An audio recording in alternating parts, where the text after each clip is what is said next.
incompetencia total. Incompetencia, la la la la la la, incompetencia, la la la la la, incompetencia, incompetencia total.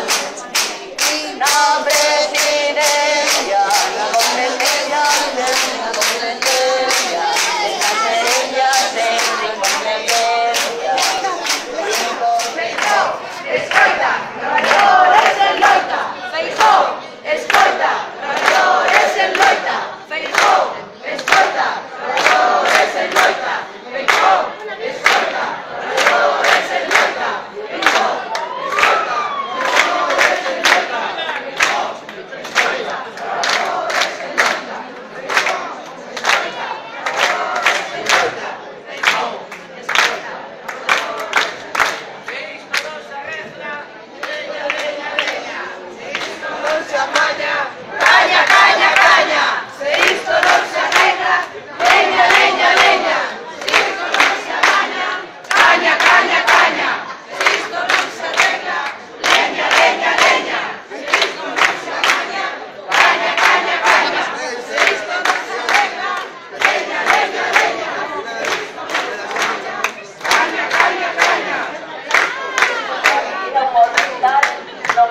Conselleiro al asunto de la tarde y a partir de ahí iniciar un fecha indefinido en la línea de cómo habíamos quedado.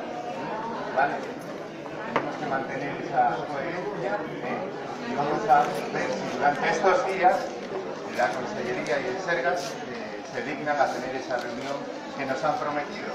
Esperemos que se vaya a realizar, no desconfiamos de esa palabra, pero en todo caso tenemos que ser justos con lo que hemos dicho, y lo que hemos dicho es votado en asamblea pública que continuaríamos con el PECHE si no recibiríamos ninguna respuesta, y así vamos a hacer. A partir del lunes, a partir de esa asamblea, se comenzaría oficialmente nuevamente el PECHE si no tenemos ninguna respuesta del Sergas. ¿De acuerdo? Bueno, pues para que lo difundáis, y nosotros en los próximos días, a partir de mañana ya pondremos las listas para que la gente se pueda anotar y para explicar también un poquito detalladamente todos los pasos que se han dado hasta ahora en ese caso. Y nada más.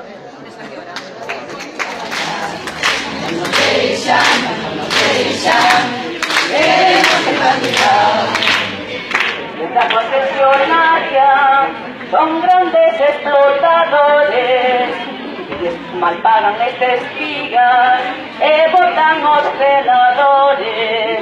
Profesionales, y queremos callar, que no nos dejan